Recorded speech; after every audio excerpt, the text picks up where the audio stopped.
Hello friends, welcome to Needles and Ladles. இன்னைக்கு நம்ம honeycomb stitch எப்படி ஆரி நீடில் நார்மல் நீடில்ல போடுறதுன்னு பார்ப்போம். நான் அதுக்கு இந்த மாதிரி ஒரு ஸ்கொயர் வரைஞ்சிருக்கேன். எப்பவும் போல silk thread double strand knot போட்டுருக்கோம். இது ஆரி அயன் நீடில் நம்பர் இல்ல, branded நீடில்னா நம்பர் 14 வாங்கிக்கோங்க. ஸோ இந்த மாதிரி ஒரு ஸ்கொயர் வரைஞ்சி அதில் காமிக்கிறேன். இது வந்து 2.5 cm டோட்டலாக இருக்குது. அதனால் 0.5 cmக்கு இந்த மாதிரி ரெண்டு பக்கமும் மார்க் பண்ணி நீங்கள் லைன் வரைஞ்சிக்கணும். நீங்கள் இது எந்த ஷேப்பில் வேணாலும் போடலாம். நான் இது டுட்டோரியலாக இருக்கிறதுனால ஸ்ட்ரைட்டாக இருக்கட்டும் ஸ்கொயரில் பண்ணுறேன். மற்றபடி நீங்கள் சர்க்கிள், திலகம், மேங்கோ டிசைன், ஹார்ட்டின் எதில் வேணாலும் போடலாம். எல்லாத்துக்கும் இந்த மாதிரி தான் லைன் வரையணும். நம்ம அந்த டிசைனிங் வீடியோ நெக்ஸ்ட் டுட்டோரியலில் பார்ப்போம். எப்பயும் போல் நம்ம ஒரு பேக் ஸ்டிச் கொடுத்து ஸ்டார்ட் பண்ணிக்கிறோம். இது வந்து இந்த ஸ்கொயரில் எந்த சைட்லேருந்து வேணாலும் நீங்கள் ஆரம்பிச்சுக்கலாம். இந்த மாதிரி இந்த லைனில் செயின் ஸ்டிச் போட்டுகிட்டே வாங்க. கார்னர் மட்டும் எப்படி திருப்புறதுன்னு காமிக்கிறேன். ஏற்கனவே அதுக்கு டுட்டோரியல் இருக்குது.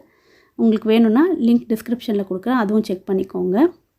ஸோ இந்த மாதிரி கார்னர் வரையும் வந்துட்டு இந்த செயின் அப்படி டைட் பண்ணிவிட்டு இந்த ஆப்போசிட் சைடில் அந்த மாதிரி ஒரு குட்டி லாக் போட்டுக்கலாம். அப்படி இல்லைன்னா அது பக்கத்துலேயே ஒரு குட்டி லாக், இல்லைன்னா நம்ம எந்த டைரெக்ஷனில் போகிறோமோ அந்த சைடில் ஒரு குட்டி லாக் போட்டுக்கோங்க. அது பார்க்குறதுக்கு ஒரு ஸ்டிச் அளவுக்கு இருக்கக்கூடாது. இந்த செயின் மூவ் ஆகாமல் இருக்கிறதுக்காக இந்த மாதிரி போட்டுக்கிறோம். அதுக்கப்புறம் எப்பயும் போல் செயின் ஸ்டிச் இந்த லைனில் போட்டுட்டு மறுபடியும் டர்ன் பண்ணும்போது அது பக்கத்துலேயே ஒரு குட்டி லாக், அதாவது லாக்குங்கிறதும் செயின் ஸ்டிச் தான். இப்போ முடிக்கும்போது செயின் போட்டுட்டு எப்பயும் போல் என் நாட் போட்டுக்கோங்க. என் நாட்க்குன்னு தனியாக பார்க்கணுன்னு நினச்சிங்கன்னா அதுக்கும் வீடியோ இருக்குது. நான் வேணால் லிங்க் டிஸ்கிரிப்ஷனில் கொடுக்குறேன், தேவைப்படுறவங்க செக் பண்ணிக்கோங்க. இப்போது இந்த லைனில் தான் நம்ம ஒர்க் பண்ண போகிறோம். இப்போ பார்த்திங்கன்னா இந்த செயின்குள்ளேருந்து ஆரம்பிக்கலாம். நான் உங்களுக்கு அது ஒரு 3வது ஸ்டிச்சில் காமிக்கிறேன். இப்போ நார்மலாக இந்த செயினுக்கு எவ்வளோ கிட்ட, அதாவது அதுக்கு அடியிலேருந்து இந்த மாதிரி எடுத்துக்கோங்க. நூல் எடுத்துகிட்டு ஒரு லாங் செயின், அதாவது நம்ம நார்மலாக போடுற சைஸை விட கொஞ்சம் பெருசாக இருக்கணும். இந்த மாதிரி ஒரு லாங் செயின் போட்டுட்டு அதே மாதிரி மேல் பக்கம் ஒரு லாங் செயின், அதுவும் மேலே அந்த பார்டர் லைனுக்கு கிட்ட கொண்டு போகிறேன். அப்புறம் ஒரு லாக் போடணும். ஒரு வாட்டி இந்த மாதிரி அந்த பார்டர் லைனுக்கு போகும்போது நீங்கள் எவ்வளோ முடியுமோ அவ்வளோ கிட்ட, அதாவது அந்த செயினை கொஞ்சம் தள்ளின மாதிரி போடுங்க, இல்லை அது அடியிலேருந்து எடுத்துக்கோங்க. அப்படி பண்ணும்போது உங்களுக்கு துணியில் கேப் தெரியாது, அதாவது ஸ்டிச்சுக்கும் துணிக்கும் இந்த மாதிரி கேப் தெரியாமல் பண்ணணும். சப்போஸ் உங்களுக்கு அந்த மாதிரி தெரிஞ்சதுன்னா அந்த செயினோட மிடில்லேருந்து ஸ்டார்ட் பண்ணி பண்ணலாம். அது எப்படின்னு நான் உங்களுக்கு அதுவும் காமிக்கிறேன். இப்போ பார்த்திங்கன்னா இதே மாதிரி செயின் போட்டுட்டு திரும்ப மேலே ஒரு லாங் செயின், அதை அழுத்தி புல் பண்ணிவிட்டு ஒரு குட்டி லாக்கு, மறுபடியும் அடுத்த ஸ்டிச் இதே மாதிரி கண்டினியூ பண்ணிக்கோங்க. இந்த ஒரு லைன் முடித்த உடனே அங்கேயே என் நாட் போட்டு கம்ப்ளீட் பண்ணிக்கோங்க. இப்போ அடுத்த லைனும் இதே மாதிரி தான் போடுறேன். நான் செயின்குள்ளே போடலை, ஆனால் நல்லா நோட் பண்ணிக்கோங்க. இப்படி செயினுக்கு அடியிலேருந்து எவ்வளோ முடியுமோ அப்படி எடுத்துகிட்டு வந்தீங்கன்னா உங்களுக்கு துணியில் இருக்க கேப் தெரியாது. இப்போ செகண்ட் லைன் பார்த்திங்கன்னா இந்த ஸ்டிச்சு ஃபஸ்ட் ரோ எங்கே போட்டிருக்கோமோ அதுக்கு பாதியிலேருந்து வரும். அதனால் ஸ்டார்டிங் ஸ்டிச் வந்து பாதி அளவுக்கு இருக்க மாதிரி தெரியும். லாக் போட்டுட்டு இப்போது அடுத்த ஸ்டிச்சோட பாதியில் அப்படி போடும்போது நம்ம நார்மலாக போட்டுட்டு வந்த அந்த ஸ்கொயர் ஓட சைஸ் கரெக்டாக கிடச்சிரும். இதே மாதிரி போட்டுட்டு வாங்க. இப்போ நான் இந்த இதில் வந்து செயின்குள்ளே கொடுத்து காமிக்கல, இது இந்த மிடில் எப்படி கொண்டு வரதுங்கிறதுக்காக அதே மாடலில் போடுறேன். இப்போ இந்த தேர்ட் லைனில் சப்போஸ் உங்களுக்கு இந்த மாதிரி போடும்போது எப்படி போட்டாலும் கேப் தெரியுதுன்னு தோணுச்சுன்னா அதுக்காக இது ஸ்டார்ட் பண்ணுறதே பாருங்கள். அந்த செயினோட சென்டர் மிடில்லேருந்து எடுத்துக்கிறோம். அதே மெத்தடு தான், ஆனால் துணியிலேருந்து டைரெக்டாக எடுக்காமல் அந்த செயினுக்குள்ளேருந்து எடுக்கிறோம். எப்பயும் போல் லாங் ஸ்டிச், இது ஃபஸ்ட் ரோ எப்படி இருக்கோ அதே தான் இதோட ரிப்பீட் வரும். மேலே லாங் ஸ்டிச் போட்டோம் இல்லையா, அது நம்ம அந்த செயின் ஸ்டிச்சுக்கு அடியில் போட்டோம். இப்போ செயினோட மிடில்லேருந்து எடுக்கிறோம். ஸோ இந்த மாதிரி எடுக்கும்போது பார்த்திங்கன்னா உங்களுக்கு துணி தெரிய வாய்ப்பில்லை. அதனால் உங்களுக்கு இதை எப்படி போடணுமோ உங்களுக்கு அந்த மெத்தட்லேயே அந்த செயினுக்கு கீழே போட்டாலே உங்களுக்கு துணி தெரியாமல் போட முடியுதுனால அந்த மெத்தட் நீங்கள் ஃபாலோ பண்ணலாம். இல்லை அது எப்படி போட்டாலும் துணியில் அந்த ஹோல்ஸ் அதெல்லாம் தெரியுதுன்னு நினச்சிங்கன்னா இந்த மெத்தட் ஃபாலோ பண்ணலாம். மற்றபடி நீங்கள் அந்த அளவு அப்படியே ப்ரீவியஸ் ஸ்டிச்சஸோட ஹாஃப்க்கு நீங்கள் கனெக்ட் பண்ணி வச்சு போட்டுட்டு வந்தீங்கனாலே எல்லா ஸ்டிச்சஸும் ஈவனாக கிடைக்கும். ஸோ இது ஹனிகோம் ஸ்டிச் வந்து ஃபில்லிங் ஸ்டிச்சாக நம்ம யூஸ் பண்ணலாம். இப்போ நம்ம இங்கே ஸ்கொயரில் போட்ட மாதிரி எந்த ஷேப்பில் வேணாலும் ஃபில்லிங்க்கு யூஸ் பண்ணிக்கலாம். ஒரு லைன் முடிக்கும் போதும் நம்ம அந்த இதுலேயே அந்த லைனோட எண்ட்லேயே என் நாட் போட்டுக்கோங்க. இப்போ லாஸ்ட் ரோ மட்டும் பார்த்துக்கோங்க.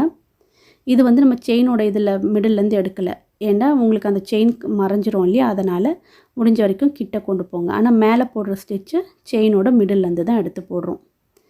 அதே மாதிரி நான் இங்கே இந்த டிசைனுக்கு அவுட்லைன் வந்து நார்மல் த்ரெட்லேயே கொடுத்துருக்கேன். நீங்கள் இன்னும் கிராண்டாக பண்ணணும்னு நினைக்கும்போது பீட் ஒர்க்கோ இல்லைன்னா இந்த ஸ்டோன் செயின் இது பண்ணுவோம் இல்லையா, அந்த மாதிரி எல்லாமும் நீங்கள் ஸ்டிச் பண்ணிக்கலாம். அதே மாதிரி இந்த ஸ்கொயரும் நீங்கள் ப்ளெயினாக விடுறதுனாலும் விடலாம், இல்லை அதுக்கு ஒரு ஆல்டர்னேட்டிவில் நடுவில் பீட்ஸு ஸ்டோன் அந்த மாதிரியும் ஸ்டிக் பண்ணலாம்.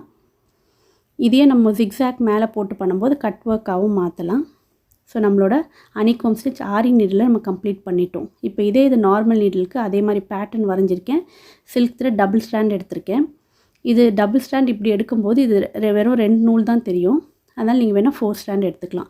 ஸோ ஃபஸ்ட் லைனில் எடுக்கிறோம், செகண்ட் லைனில் நீடில் இன்சர்ட் பண்ணியிருக்கோம். அது எங்கே இது பண்ணோமோ அதுக்கு நேர் மேலே இந்த மாதிரி எடுத்திங்கன்னா உங்களுக்கு ஒரு எல் ஷேப், அதாவது நம்ம பட்டன் ஹோல் ஸ்டிச் இல்லையா அதுதான் இது. இங்கே ஊசி குத்துறதுக்கு நேர் மேலே அந்த மாதிரி எக்ஸாக்டாக எடுக்கும்போது பார்க்க நல்லாயிருக்கும். நம்ம போடுற அந்த பிளாங்கெட் ஸ்டிச் ஒரு ஸ்டிச் சொல்கிறோம் இல்லையா, அதே தான் இங்கே யூஸ் பண்ணி போடும்போது மிடில் ஹனிகாம் ஸ்டிச் பேட்டர்ன் கிடைக்கும். நான் சொன்ன மாதிரி இதில் 2 ஸ்டாண்ட் தான் எடுத்திருக்கேன். அது தின்னாக இருக்குன்னா நீங்கள் 4 ஸ்டாண்ட் இல்லைனா எம்ப்ராய்டரி த்ரெட்டில் 6 ஸ்டாண்ட்ஸ் இருக்கும் இல்லையா, அதை ஃபுல்லாக கூட எடுத்துக்கலாம். நல்லா அழகாக தெரியும் அடைச்சி. ஸோ ஆரி தெரியல ஹனிகாம் ஸ்டிச் போட வரலன்னா இந்த மெத்தடில் நீங்கள் பண்ணிக்கலாம். இது ஒன்றுத்துக்கும் எப்படி எண்ட் பண்ணுறது ஸ்டார்ட் பண்ணுறதுங்கிறத காமிக்கிறேன். அடுத்தடுத்த லைனில் உங்களுக்கு கன்ஃபியூஷன் இல்லாமல் இருக்கும். இது முடிக்கும்போது பாருங்கள், இந்த எல்லுக்கு வெளிப்பக்கம் அப்படி போடும்போது தான் அந்த ஸ்டிச் அங்கே லாக் பண்ணியிருக்கோம். அடுத்தடுத்ததில் பார்க்கும்போது புரியும். இப்போ அதுக்கு நேர் கீழே ஆரம்பிச்சுக்கிறோம். இந்த ஸ்ட்ரெயிட் லைன் வருதுலையே அதுக்குள்ளே ஊசி கொடுங்க, துணியில் கொடுக்க வேண்டாம். கொடுத்து எடுத்துகிட்டு அங்கே பார்த்த மாதிரி தான் இந்த ஸ்டிச்சில் பாதியிலேருந்து ஆரம்பிக்கணும். அதனால் இந்த ஃபஸ்ட்டு ஸ்டிச் பார்த்திங்கன்னா அகலம் ரொம்ப கம்மியாக இருக்கும். ஃபுல்லாக இழுக்கிறதுக்கு முன்னாடி அதுக்கு நேர் மேலே கொடுத்து ஊசியை அந்த லூப் மாதிரி வச்சு இழுத்திங்கன்னா இந்த மாதிரி கிடைக்கும். திரும்ப அடுத்த ஸ்டிச் போகும்போதும் இந்த ஸ்ட்ரெயிட் லைன் கீழே ஊசி கொடுத்து எடுத்துக்கோங்க. இதோட பாதியில் இந்த மாதிரி கொடுத்து எடுக்கும்போது இப்போது ஏற்கனவே போட்ட அந்த ஸ்டிச்சோட சைஸ் உங்களுக்கு கிடச்சிரும். அடுத்தடுத்தது இந்த கார்னரில் மட்டும்தான் மாறிட்டு வரும். ஸோ இதே மாதிரி இந்த ரோ ஃபுல்லாக போட்டுக்கோங்க. இதில் எண்டிங் எப்படி வருதுங்கிறத மட்டும் நான் காமிக்கிறேன்.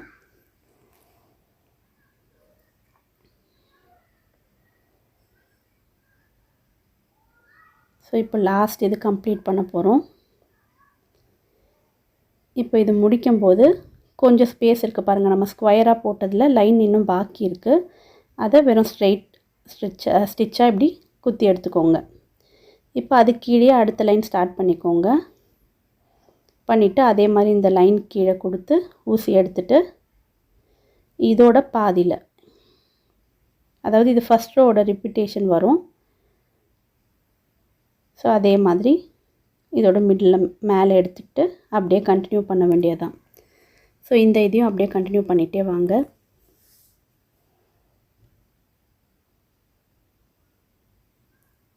நம்ம ஆரியில் தான் போடணும் இல்லை, நார்மல் நீட்லேயும் நம்ம ஆரியில் போடுற எல்லாமே போடலாம்.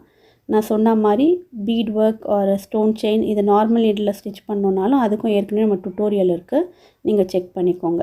இது பாருங்கள் லாஸ்ட் இது எங்கே குத்தணுமோ அதுக்கு நேர் மேலே எடுத்துடுறோம். இப்போ ஊசிக்கு வெளியே நூல் இருக்குது இல்லையா, இப்போது அந்த நூலுக்கு வெளியே திரும்ப குத்திட்ட உடனே அது லாக் ஆகிடும். இதே மாதிரி தான் பண்ண போகிறோம். இப்போ நம்மளோட 4th ரோ இல்லையா, இது வந்து இந்த செகண்ட் ரோவோட ரிப்பீட் அப்படியே வரும்.